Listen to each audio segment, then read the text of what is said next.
ওকে হুড়া মেরে বলবেন, "ভাট, তোর কথার কিছু কইতে দি, আখেরি আঞ্জাম দিয়েছে শুনেছিস কথা, তোর আর রূপের আমার বর্ণনা শুনে লাভ নাই। তুই যতই সুন্দরী হও, যতই তুমি ভালো হও, ড্রাইভার বলেছে ব্রেক ফেল। ব্রেক ফেল মানে কোথাও ঠুকতে হবে, কোথাও টাম্পারে পড়বে, কোন গাড়িতে ধাক্কা মারবে, কিছুই থাকবে না। এক কথায় মৃত্যু ছাড়া আর কোনো রাস্তা নাই। তার মানে ও আর বিবির সৌন্দর্য নিবে না, বর্ণনা নিবে না। বিবি যেমন থাক, আর ওর দিকে চোখ যাবে না। শুধু দান ধার মানে দিলটা ধারাস ধারা, না জানি কোথায় ঠুকে মারা যাব। এটা তো দুনিয়ার আপনাকে এক্সাম্পল দিলাম। বিচারের মাঠ 7 শ্রেণীর মানুষ স্থান পাবে। কেন? কারণ বাকি যত জায়গা থাকবে ভয়ানক পরিস্থিতি হবে, মানুষ সূর্যের তাপে থাকতে পারবে না। কারণ সূর্যটাকে কিয়ামতের ময়দানে মাথার উপরে নিয়ে আসা হবে। খারাপ, এখন ঢুকবো বাজবো না, কারণ মাথার উপরে সূর্য আসবে। বিষ্ণু বলছেন, ইয়ারাকুন নাসু ইয়াউমাল কিয়ামাতি, ইয়ারাকুন নাসু ইয়াউমাল কিয়ামাতি হাত্তা ইয়াযহাবা আরাকুহুম ফিল। তো কেন কেন সূর্যের তাপে সূর্য মাথার উপরে নিয়ে আসা হবে? বিশ্বনবী বলছেন, তুদনা শামসু ইয়াউমাল কিয়ামাতি মিনাল খল। সূর্যটাকে সৃষ্টির কাছাকাছি অতি নিকটবর্তী নিয়ে আসা হবে। কত বললাম? 9,30,00,000 মাইল দূর থেকে আপনাকে, এই আপনার থেকে আপনি আলো পাচ্ছেন, দুনিয়া দিনের আলো, সূর্যের আলো আপনি পাচ্ছেন 9,30,00,000 মাইল দূর থেকে আপনি পাচ্ছেন। শুধু তাই নয়, এর তাপমাত্রা কত? বিজ্ঞানীরা বলছেন সূর্যের তাপমাত্রা হলো 1,40,00,000 ডিগ্রি সেলসিয়াস। 1,40,00,000 degree Celsius. এতটা আর টাকা আছে, এসি চালিয়ে ঘরের মধ্যে থাকে, কিংবা যার ফ্যান লাইন নাই, পাখা দিয়ে ঘোরায়, বারবার ঠান্ডা বরফ পানি খায় নিজেকে বাঁচার জন্য। এত গরমে কত মানুষ সহ্য না করতে পেরে মারা যায়। তীব্র গরমে থাকা যায় না। ছাদ, এই সূর্যের তাপে রাতের বেলাও ছাদ পর্যন্ত হিট হয়ে থাকে, গরম হয়ে থাকে। গরমের সময় আমরা বালিতে যেতে পারি না, বালু গরম উত্তপ্ত হয়ে আছে সেলসিয়াস। এতগুলো তাপমাত্রা, সামান্য এত তাপমাত্রাতে ভয়ঙ্কর পরিস্থিতি হয়ে যায়। কিন্তু কিয়ামতের ময়দানে সূর্যটাকে 1 মাইল উপরে করে দেওয়া হবে। ফায়াকুনুন নাসু আলা কদরি আমা রুকবাতাই হে, কেউ আবার ঘামবে হাঁটু পর্যন্ত। ওয়ামিনহুম মাইয়াকুনু ইলা হাকওয়াই হে, কেউ ঘামবে আবার কোমর পর্যন্ত। ঘামতে ঘামতে লাগাম পর্যন্ত হয়ে যাবে। এমন ভাবে মানুষ ঘামবে, বাঁচার কোনো রাস্তা পাবে না। এই আরশের নিচে ছায়া পাবে, যে ছায়াটা আল্লাহর রহমতের ছায়া। তাহলে 7 শ্রেণীর মধ্যে আমাকে পড়তে হবে, তাহলে আমি ওখান থেকে বেঁচে যাব। জি, তাহলে বাঁচতে হলে 7 শ্রেণীর মধ্যে আমাকে ঢুকতে হবে, নিজেকে চেষ্টা করতে হবে। যা জি, ওটা দিয়ে বুঝে নেন, 7 শ্রেণীর মানুষ আরশের নিচের ছায়া পাবে। আরশের নিচে জায়গা যদি পেতে চাও, 7 শ্রেণীর মধ্যে তুমি গণ্য হও। মসজিদেতে বেঁধে রাখো তোমার ওই অন্তর, আল্লাহর জন্য ভালোবাসো, যুগ থেকে মধ্যে তুমি গণ্য হও। বিশ্বনবী 7 শ্রেণীর কথা বলেছেন। নাম্বার 1, আল ইমামুল আদিল। 1 নাম্বার, নেই পরায়ণ নেতা, নেই শাসক, ইনসাফ কায়েম করনে ওয়ালা শাসক, যে কিনা ছায়া পাবে। যে নেতাটা নেই পরায়ণ নেতা হবে। নেই পরায়ণ নেতা, মানুষ খালি প্রধানের পদ পেয়েছে তো খালি হুবিয়েছে, পেয়েছি যে প্রধান হচ্ছে হুবিয়ে 5 বছর চলবো বে, 5 বছর। তুমি 5 বছর চলবে, তুমি ফুটে আছো, তুমি ফুটে আছো। কিভাবে ফুটে আছো? আমি সব জায়গায় উদাহরণ দিই। উদাহরণটা কি উদাহরণ জানেন? হেলিকপ্টার আর একটা সাইকেল। সম্পদ দিয়েছে, ও হেলিকপ্টার নিতেই পারে, মালিক হতেই পারে। যে হেলিকপ্টার ও বসে আছে, ও ভাবছে আমি কত বড়, দেখছিস আমি জমিনে লয় আসমানে ভাসছি, খুব উঠছি, আমি খুব উঠছি, আমি আমার মতন কে আছি তে হে। কিন্তু ও জানে না কত রিস্ক। যে বসে আছে হেলিকপ্টার, খুব সম্মানীয় মানুষ, কিন্তু ওকে বুঝতে হবে কেমন হেলিকপ্টারে চেপে আছে, হেলিকপ্টার সিগন্যাল তার ওপেন হয়ে আছে, চলতে আছে। আচ্ছা বলুন, যদি হেলিকপ্টারটা কোনো জায়গায় জায়গায় ধাক্কা মেরে দেয়, লারাতে মেরে দিল, এখন মারার সময় পোয়ালে মেরে দিয়েছে, আচ্ছা বলেন ওকে পাওয়া যাবে কি পাওয়া যাবে না? পাওয়া যাবে। ওকে নিয়ে গিয়ে আবার ওকে ঠিক ফিরিয়ে পাওয়া যাবে। প্রয়োজন আমরা মেটাতে না পারলে যথেষ্ট প্রমাণ, যথেষ্ট ইয়েতে আর কি মেহমানের সম্মান করা হবে না। অতএব আপনাদেরকে বলছি, আমাদের মেহমানদের প্রয়োজন দর্শকের। আলহামদুলিল্লাহ দর্শক যা এসছেন, মহিলারা পিছনে দাঁড়িয়ে আছেন অনেকেই, সামনের যারা মা বোনেরা আছেন আপনারা আর একটু সামনে চলে আসবেন, আর না হলে পিছনের গুলো সামনে এসে বসবেন, দিয়ে আমাদের সভাটাকে সাফল্য করার চেষ্টা করবেন। একটু বক্তাদের সম্মান যোগানোর জন্য আমরা যেন সঠিকভাবে সবাই বসে হাদিস করান। নবীজি আফসোস করে গেছেন, আফসোস করেছেন এই জামানার ব্যাপারে, যে ন্যায় পরায়ণ তো দূরের কথা, যেই নেতাগুলো বর্তমানে এখন আমাদের আছে হাদিসের সঙ্গে হুবাহুব মিল আছে। বিষ্ণু বলেছেন ওয়াসাদাল কাবিলাতা ফাসিকুহুম ওয়া কানা যাঈমুল কওমি আরদালাহুম ওয়া উকরিমার রাজুলু মাখাফাতা শাররি। এক কথায় আমি আপনাকে গুটিয়ে দিয়েছি এটাই, যে যারা বর্তমানে যারা নেতা হবে, বিশ্বনবী এই কিয়ামতের আলামতের ব্যাপারে নেতাদেরকে টেনে ধরে এনেছেন। কারণ নেতারা কেমন হবে? নিচু পর্যায়ের ফাসিক লোক, লম্পট লোক, সুদারু, বাটপাট, বেঈমান, এই ধরনের লোকেরা দেশের দায়িত্ব নেবে, সমাজের দায়িত্ব তারা চালাবে। আর ওরা যখন পদ পাবে, বিশ্বনবী আফসোস করে গেছেন দুই শ্রেণী লোকের মধ্যে। ওই দুই শ্রেণী আল্লাহ রাসূল দেখেননি, তার মধ্যে একটা হলো নিজের গরুর নিজের মতন চাবুক থাকবে, নিজের নেই চাবুক থাকবে, আর ওই দিয়ে মানুষকে প্রহার করবে, মারবে। আজকে বিচার ফাইসালাগুলো অবাক লাগে, যার কোনো দোষ নাই তাকে দোষী বানিয়ে তার উপরে ফাইন মারা হয়, দোষী বানিয়ে তাকে জেলে ভরা হয়, বিভিন্ন জায়গায় তাকে অপমান করা হয়।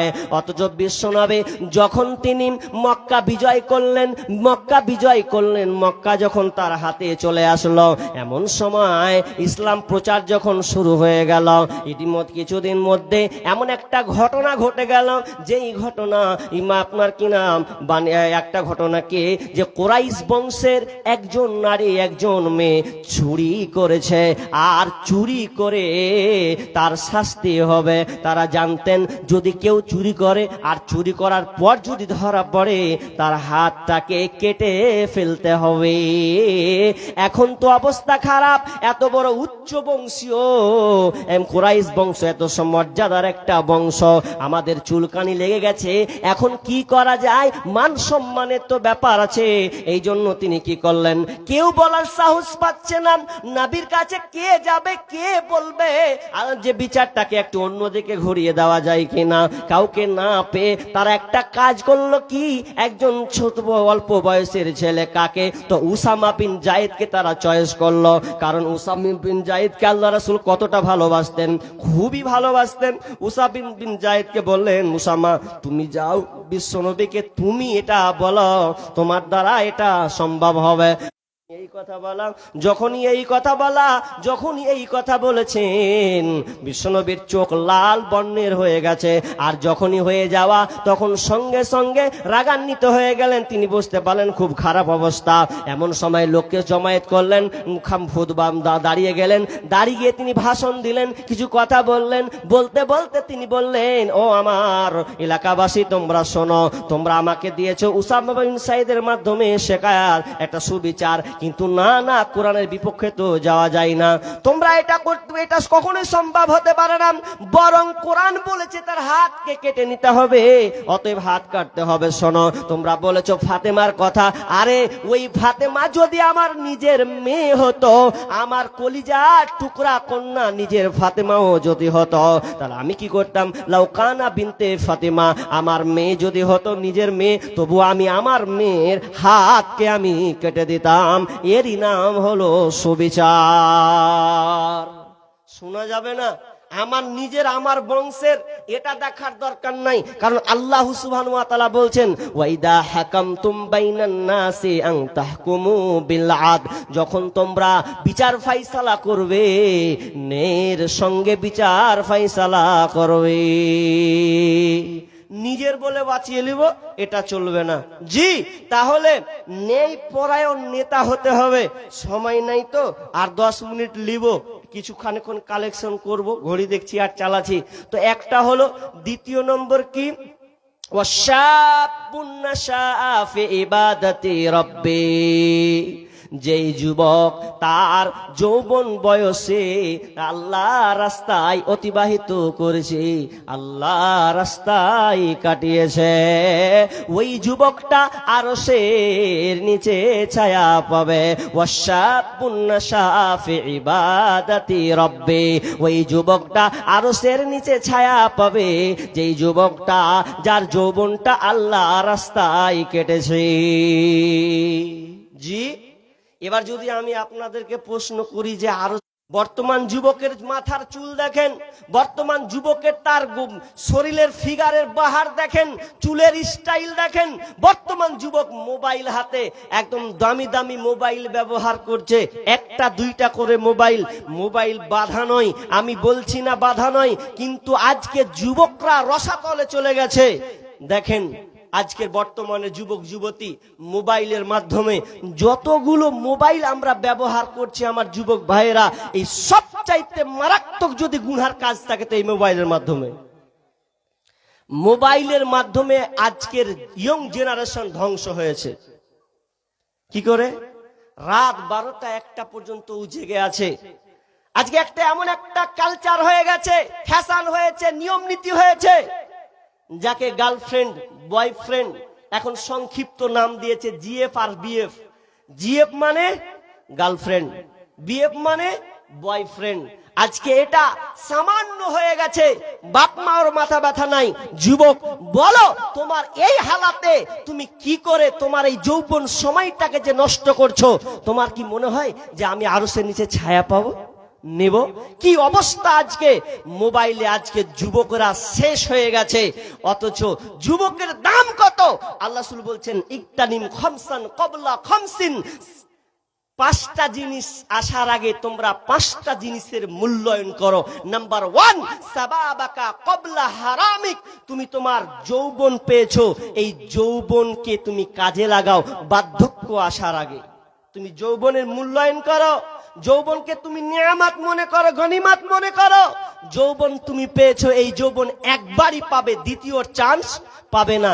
দেখেন না কত বাপজি, কত বৃদ্ধ অবস্থায় বয়স হয়ে গেছে, 60-70 বছর হয়ে গেছে, চায়ের দোকানে আর ভাতের টেবিলে বসে যখন ওকে পানি দেওয়া হয়েছে তো পানিটা ঠিক মতন করে খেতে পারছে না। 1 গ্লাস পানি খেছে, তো 1 গ্লাস পানি খেতে খেতে খেতে অর্ধেক পানি ওর কাপড়ে পড়ছে, না ওর থালাতে পড়ছে, জমিনে পড়ছে, ব্যালেন্স শেষ। এখন যদি ওই বাপজি বলে আল্লাহ আমাকে যৌবনটা ফিরিয়ে দাও, একবার পাবে, দ্বিতীয় চান্স পাবে না। একবারই আল্লাহ তোমাকে যৌবনটা দান করবে, একবারই পেয়েছো তো একবারই পাবে, দ্বিতীয় চান্স তুমি পাবে না। কিন্তু যুবক, তুমি তোমার যৌবনটাকে কোথায় কাজে লাগালে? ছেলের মেয়ের পেছনে তুমি সময় ব্যয় করেছো। নারী ও বোন, তুমি ছেলের পিছনে সময় ব্যয় করেছো। স্কুল গেলে কলেজ গেলে একা ভালো লাগে না, তুমি সঙ্গী আবার চয়ন করো। তোমার সঙ্গী কে? মেয়ে ছেলে লাই। তোমার বাপ মাও বেতাল হয়ে গেছে, মোবাইলটা দিয়ে সন্তানদেরকে শেষ করেছে। তো বাপ মা হলো প্রথমে দায়ী। বাপ মা ছেলে মেয়েদের মোবাইল দিয়ে শেষ করেছে। তারপরে দ্বিতীয়ত আমার ব্যক্তিগত মত, অনেকেরই মত, আজকে সরকার শিক্ষা ব্যবস্থাকে বাদ দিয়ে আর সবার হাতে মাধ্যমিক পাস হলে একটা করে মোবাইল ধরিয়েছে। এটা সবচাইতে মারাত্মক। আপনি মত কি হবেন যা হবেন জানি না, আমি আমার জ্ঞান গর্ভ থেকে বলছি, আমি যতটুকু বুঝেছি ততটুকুই বলছি। আজকে সরকার মোবাইলটা যদি বাদ দিয়ে ভালো শিক্ষার ব্যবস্থাপনা করত, তাহলে এই হালাতটা হতো না। আজকে মাধ্যমিক পাস হতে গিয়ে প্রত্যেকটা ছেলে মেয়ের হাতে মোবাইল আছে, তো মোবাইল দিয়ে কি হয়েছে বাপ মা টের পায় না, বাপ মা বুঝতে পারে না, বাপ মা মনে করছে দুনিয়াটা মনে হয় এরকম, কিন্তু রসাতলে যাবে। কারণ একটা ছেলের হাতে যদি মোবাইল থাকে, বুদ্ধিজীবী একজন পোস্ট করেছেন, তিনি বলছেন কোনো বাপ মা যদি ছেলে কিংবা মেয়েকে মোবাইল দেয়, তাহলে ওই বাপ মা জেনে রাখুক ওই মেয়ের জন্য পর পুরুষের জায়গা করে দিয়েছে। আপনি ভাবছেন আমি ঘুমাইনু, 10টা হলো, নামাজ পড়নু, এশারের নামাজ, ঘুমিয়ে গেল, আর আমার ছেলে মেয়ে মনে শুতে ঘুম পাচ্ছে। তুমি ভালো করে তালাশ লাও, তোমার মেয়ের হাতে যদি মোবাইল আছে, ও ঘুমায়নি, 11টা 12টা পর্যন্ত জেগে আছে। কি কারণ দিনের বেলায় অপেক্ষমান থাকে কখন রাত হবে আর কখন আমার কাজ শুরু হবে। রাত 12টার পরে যখন সকলে ঘুমায়া রয়, যুবক যুবতী তখন প্রেমের কথা কয়। রাত 12টার পরে যখন সকলে ঘুমায়া রয়, যুবক যুবতী তখন ফোনে কথা কয়। আরে মোবাইল হাতে পাইয়া বর্তমানের নারী লেখাপড়া ছাইরা দিছে, মরার প্রেমে পড়ি। সারাটা দিন চিন্তায় থাকে, রাত কখন গভীর হয়, যুবক যুবতী তখন মনে বলছেন লাতাজুলু কদাম ইবনি আদম ইয়াউমাল কিয়ামাতি মিন ইনদি রাব্বিহি হাত্তা ইসআলা আন খামসিন। বিষ্ণু বলছেন আল্লাহ সুবহানাহু ওয়া তাআলা বিচারের ময়দানে কোন আদম সন্তানের পা এক বিন্দু নড়াচড়া করতে পারবেন না, যতক্ষণ না তারা এই 5টার প্রশ্নের সম্মুখীন না হবে। নাম্বার 1, 1 নাম্বার আন উমুরিহি ফিমা আফনাহু, তার জীবনটাকে সে কিভাবে চালিয়েছে।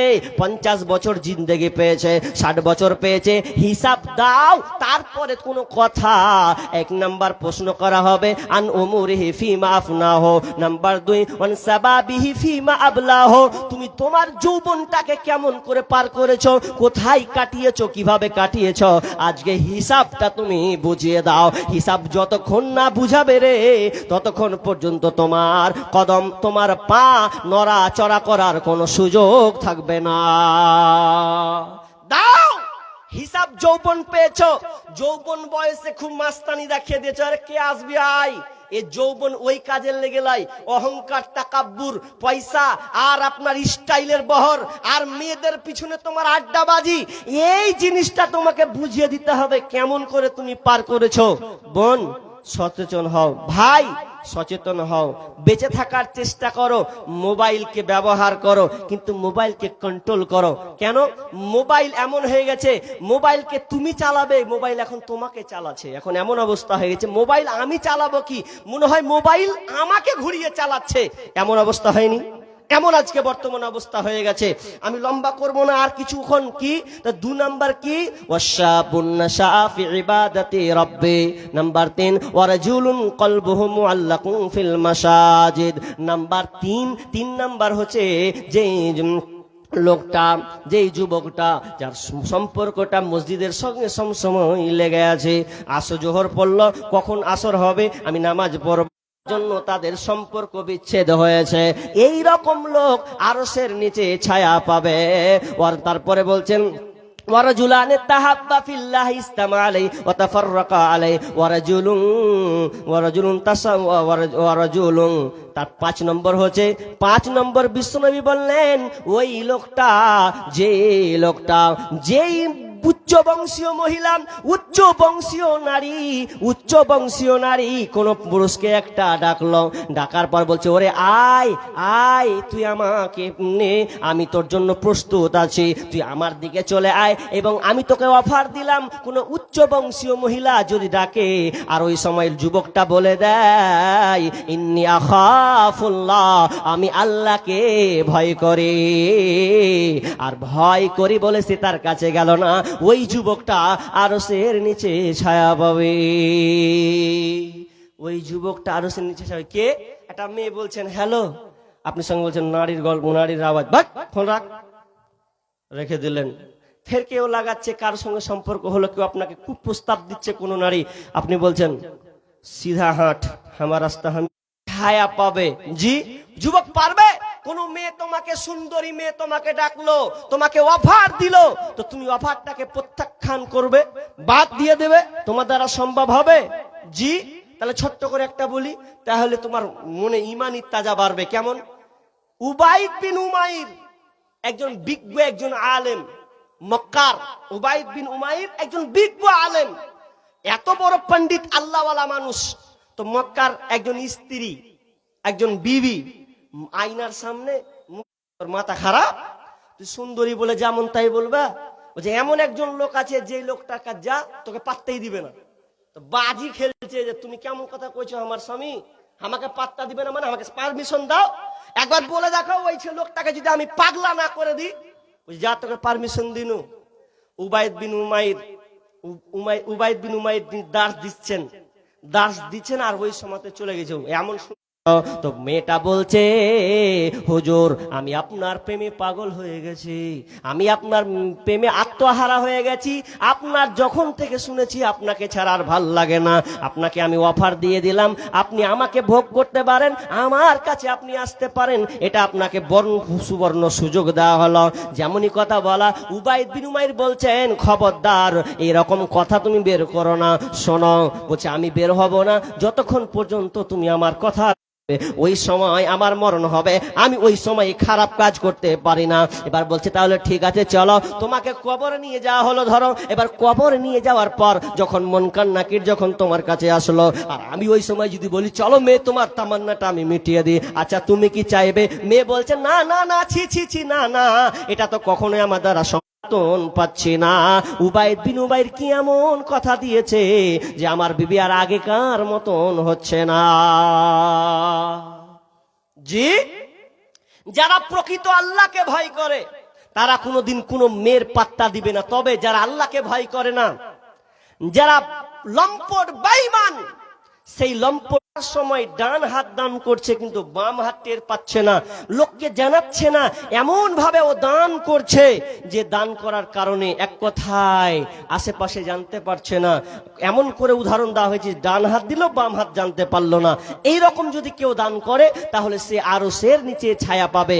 আর 7 নম্বর, ওয়ারজুলুন যাকারাল্লাহ ওয়া খালিয়ান ফাফাজাত আইনা, 7 নম্বর ওই ব্যক্তিটা আরো সের নিচে ছায়া পাবে। জি, আমি আপনাকে বলতে চাচ্ছি এই দুনিয়ার মোহ ফিতনাতে থাকিয়েন না। আর যদি আরশের ছায়া পেতে চান, দুনিয়ার কতদিন এই দুনিয়াতে থাকার জন্য আজকে আমরা দৌড়াদৌড়ি লাফালাফি ছুটাছুটি।